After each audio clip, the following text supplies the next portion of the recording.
It's the start of the month, and that means writing materials, more writing supplies. It's the start of Camp Nanowrimo. To be honest, I've been waiting for this for a little while, but as June has been ticking through, I've been starting to get more excited and more expectant about what can be done with this new month of July. NaNoWriMo, you probably already know, is the month of November in which tens of thousands of writers all over the world unite in a digital format, and we start individually on our own writing projects to produce a book in a month, a novel in a month, hence the Nano or National Novel Writing Month. April and July are different. These are practice months, poke it, practice, edit, or an existing work in progress. The great thing about Camp NaNoWriMo is that you and I get to choose what we want to focus on, what we want to write, and how we choose to tackle and approach that new project. So this new month is very much up to you. What do you want to write? Are you going to start to plan a project, to outline a book? Do you have an unfinished manuscript that you want to add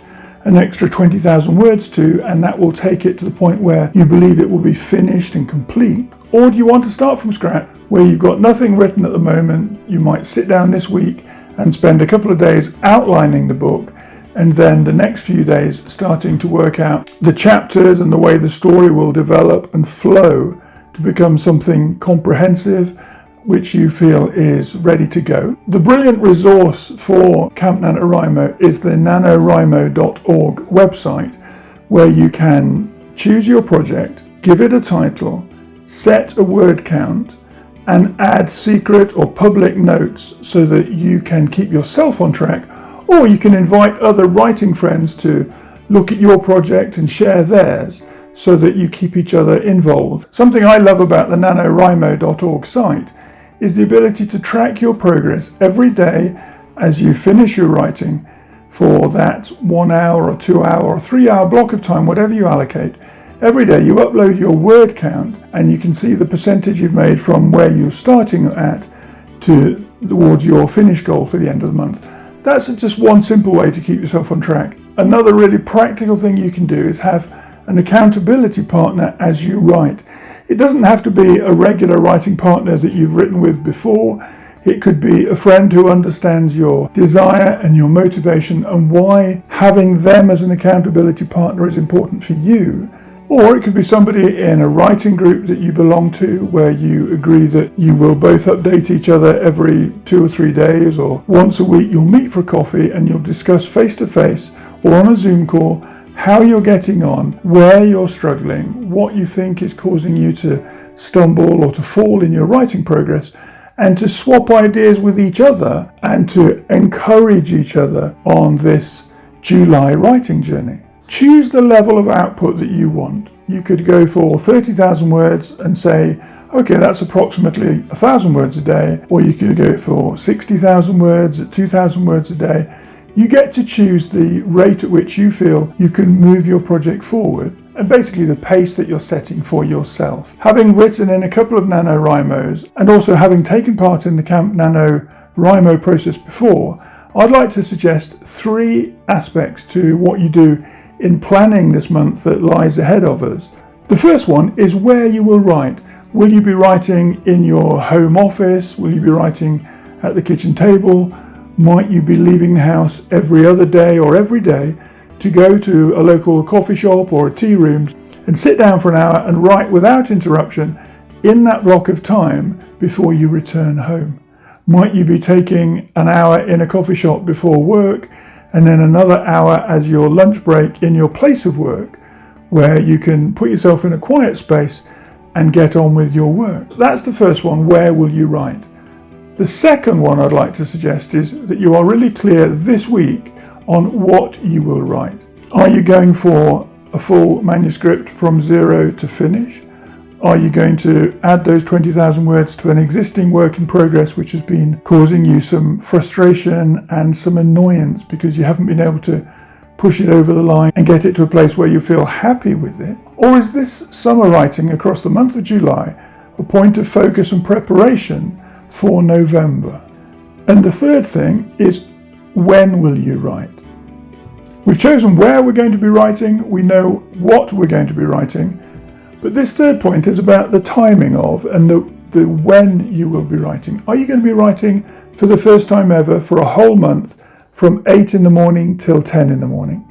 Might you choose instead to write for an hour at 6 till 7 when the house is quiet?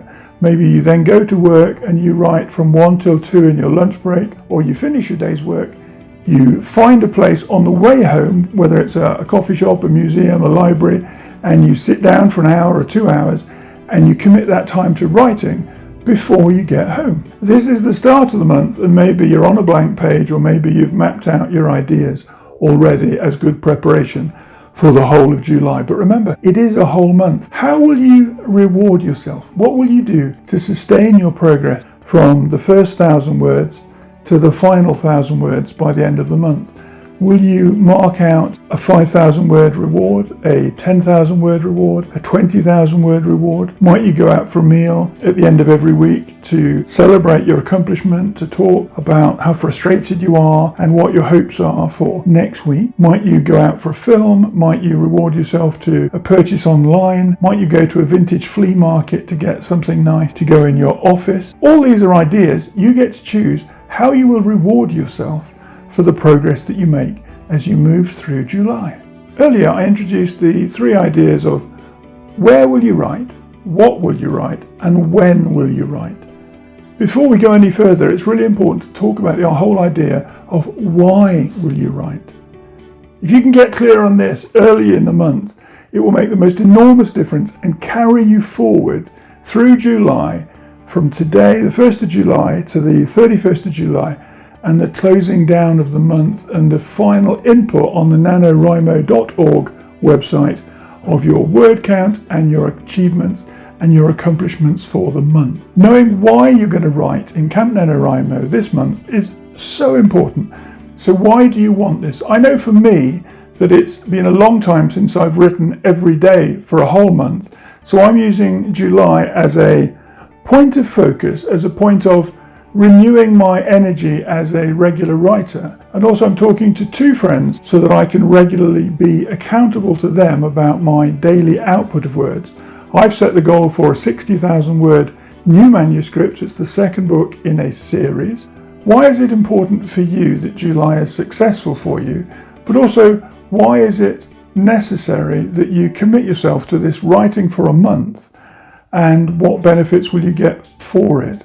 I know that I'm coming to Camp Nanowrimo this year after more than 6 months of erratic, poorly disciplined and low output writing. In the last 3 months, all I've done is prod and poke at the editing of 1 largely finished non-fiction manuscript and 1 completely finished, as I see it, fiction story that needs a sequel, and it's the sequel I'm going to focus on. For me, the last 8 months or so have been very difficult, and I felt out of kilter a lot of the time. Just before my birthday in February, I broke my arm really badly, and that still hasn't properly healed. I'm looking forward to July and the activity here in Camp Nanowrimo to create something that I can be proud of, but also something that I can immerse myself in very happily every day and see steady progress as we move through the month from day 1 today through to the 31st, something that will come to fruition over the course of the month and which is dependent upon me with pen and paper,